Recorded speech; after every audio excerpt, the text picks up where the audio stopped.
Okay, I'm going to show you how to do the giant blue whale project for grades K through 2. First off, I took a grocery store bag and I cut down the sides. So these are the two pieces that came off of the sides of the bag right here.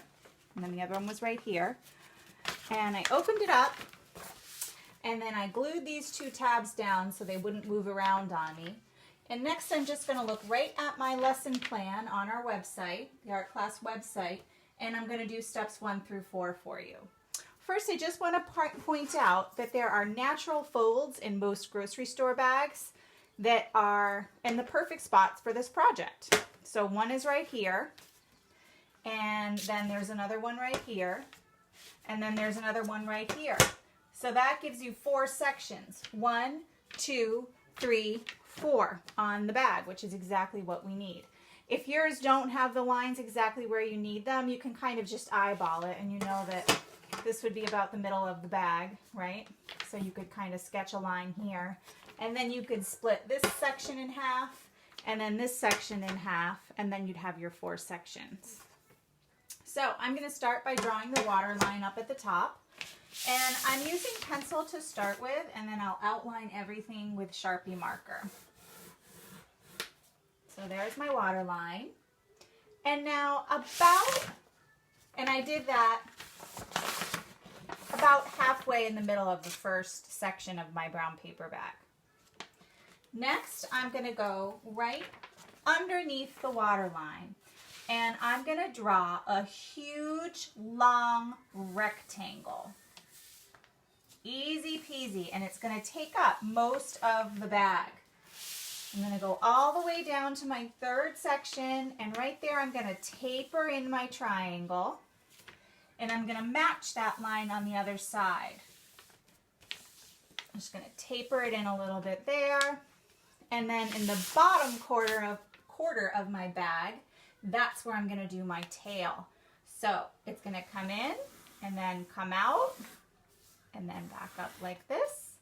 And it's okay if yours does not look exactly like the picture. Don't worry about it.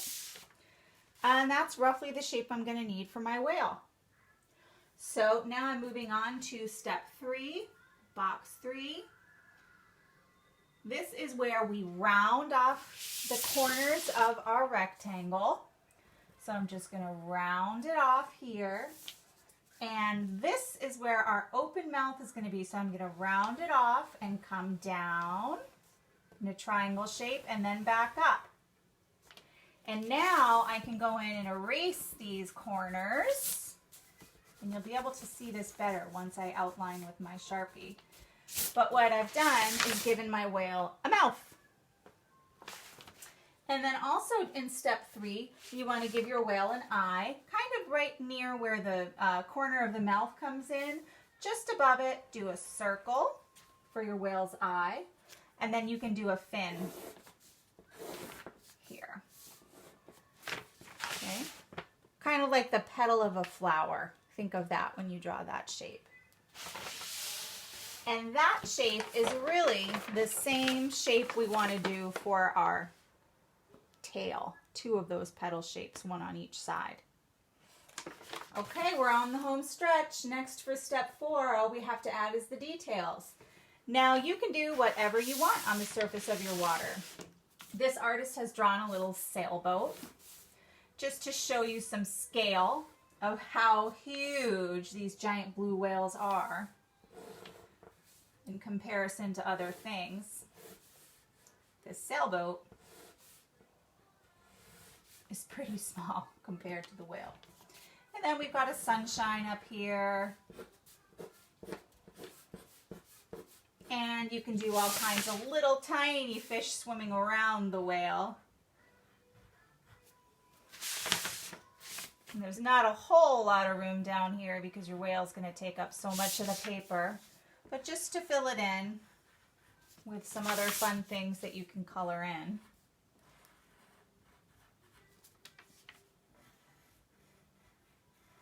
All right, and that's it. And now I'm going to outline it so you can see better how it looks. Start with my boat up top.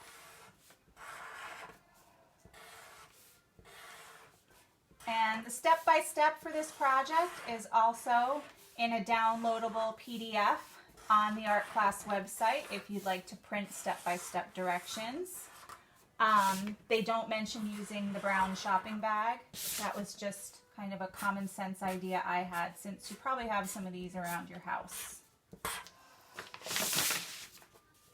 You can use anything you want to color this in.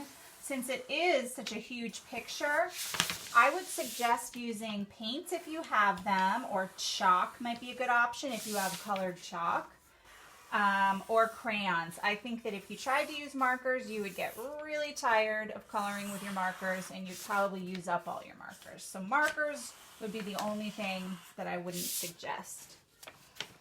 I'm going to have my daughter help me color ours in, and we're going to use paint. If you happen to have watercolor paint, that might be a great choice because you can make that spread pretty far. Okay, now I just have to do my little fish. You could do your little fish with markers if you wanted. That would be no problem.